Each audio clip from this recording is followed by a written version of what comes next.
आज का हमारा विषय है वह है चेतन मिश्र चेतन अचेतन। भाई और बहनों, बहुत ही सुंदर विषय है ये। पूरा हमारा जितना ब्रह्मांड है, कॉस्मॉस है, पर्यावरण है, संसार है और ये पृथ्वी है, ये जगत है, ये लोक है, ये सारा मुख्यतः दो तत्वों से मिला हुआ है, दो तत्वों से बना हुआ। There are the two constituents in whole of the world and those constituents are animate और इनएनिमेट। वो जो दो तत्व है जड़ और चेतन, ये बहुत ही सुंदर चीज को समझना का है। जिसने जड़ और चेतन को समझ लिया उसकी मुक्ति हो जाती है। और जो है हम सजीव निर्जीव को समझे बिना हम हिंसा अहिंसा की बात नहीं कर सकते हैं। हिंसा होती किसकी है? क्या जड़ की हिंसा होती है या जो है चेतन की हिंसा होती है? तो जब उसको समझेंगे तभी हमें मालूम पड़ेगा। तो ये पूरा जड़ और चेतन को बहुत गहराई से अच्छी तरह से समझना है और समझने के बाद हमें ओपिनियन बनानी है कि हम कौन से पाले में रहें। देखिए, हमेशा जो है व्यक्ति को एक आइडियोलॉजी के साथ में रहना चाहिए। व्यक्ति जो अलग अलग जो है वो master of jack of all master of none है, सफल नहीं हो सकता। और व्यक्ति सब जगह झुकाव रखता है तो वह भी सफल नहीं हो सकता है। आज व्यक्ति को कोई न कोई एक पाला पकड़ना पड़ेगा।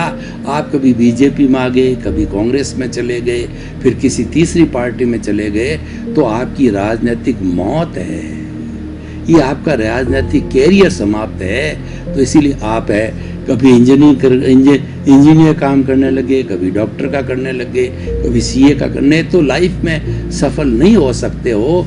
तो इसीलिए हमें एक पाले को ग्रहण करना वो उपादेय होता है, सही समझ के करना उपादेय होता है और फिर समस्त चीज़ों को छोड़ देना चाहिए।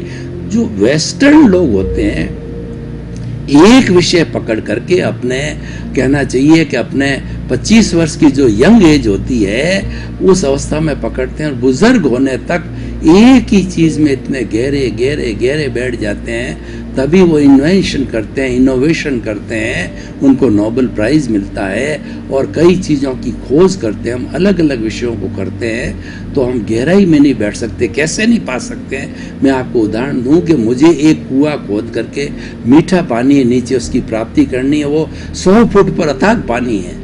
तो मैंने क्या किया कि 10-10 फुट के 10 जो है गड्ढे खोदे और मैं इंतज़ार कर रहा हूँ पानी मिलेगा। वो सारा वेस्टफुल है। फिर किसी ज्ञानी पुरुष ने मुझे सलाह दी तुम 100 फुट का एक गहरा कुआं खोदो, ट्यूबवेल खोदो। तो मैंने खोदा तो उसमें से भरपूर मीठा पानी मिला। ये ज्ञान की बात हो गई है। तो इसीलिए व्यक्ति को सिंगल साइडेड रहना चाहिए और वो भी सिंगल साइड पहले तय करो, पहले चिंतन करो, मनन करो, निध्यासन करो। हमारी संस्कृति में 3 शब्द बड़े आते हैं। कोई भी कार्य करना हो पहले ये चिंतन करो कि मुझे डॉक्टर बनना है, मुझे इंजीनियर बनना है, कि मुझे चार्टर्ड अकाउंटेंट बनना है, मुझे व्यापारी बनना है, कि मुझे नेता बनना है।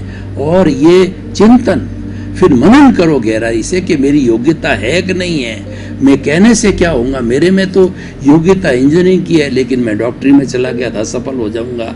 तो गहरा मनन करो कि मेरे भीतर योग्यता कैसी है, मेरा इंटरेस्ट किस तरफ है और मैं कौन सा कार्य का अनुभव कितना है। तो ये मनन हो गया।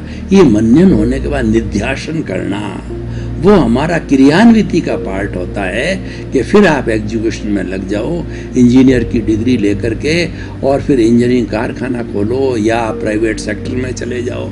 जैसे जैसे आपके इंजीनियर उसमें गहरे गहरे गहरे पानी में बैठते जाओ। इसलिए कहा गया है जिन खोजा तिन पाइयां और गहरे पानी पैठ, मैं बपुरी ढूंढन चली और रही किनारे बैठ। आपको अगर मोती पाना है तो समुद्र में गहरा जाना पड़ेगा। आप किनारे पर बैठ करके मोती प्राप्त नहीं कर सकते हो।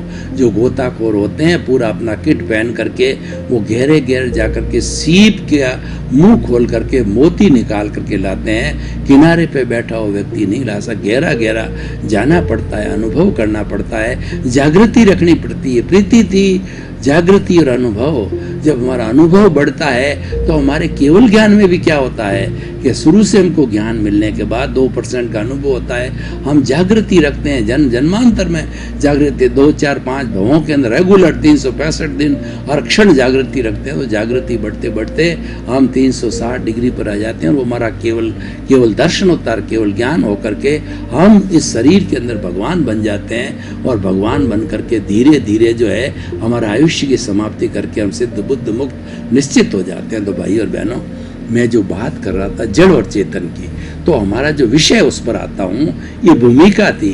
विषय क्या है कि पहला तो है वो जो है चेतन किसे कहते हैं? असंख्य चेतनामय परमाणुओं के पिंड को चेतन कहते हैं। और चेतन के अंदर क्या होता है? अनुभूति होती है, उसके अंदर सुख दुख की अनुभूति होती है, संवेदना होती है, उसमें ग्रोथ होती है, उसमें प्रजनन होता है। 9 कैरेक्टरिस्टिक्स की हमारे आगमों में बताई गई है, त्रिपिटकों में बताई गई है। और हमारा जो विज्ञान है उसने भी सेम 9 कैरेक्टरिस्टिक्स को मान करके कॉन्शियसनेस को अलाउ किया। यानी वैज्ञानिक लोग भी कॉन्शियसनेस के रूप में आत्मा को जानते, वो आत्मा बोले ना बोले, लेकिन कॉन्शियसनेस उसका एक पर्यायवाची है और वैसे जीव के कुल 23 पर्यायवाची है। तो भाई और बहनों, जो हम बात कर रहे थे ये चेतन तत्व की है। और दूसरा तत्व जड़ तत्व है। जड़ कभी चेतन नहीं हो सकता, चेतन कभी जड़ नहीं हो सकता है। दोनों एक दूसरे के जो है नेचर के हिसाब से विरोधी है, लेकिन वो एक दूसरे के कॉम्प्लीमेंट्री है, एक दूसरे के बिना काम नहीं चलता है।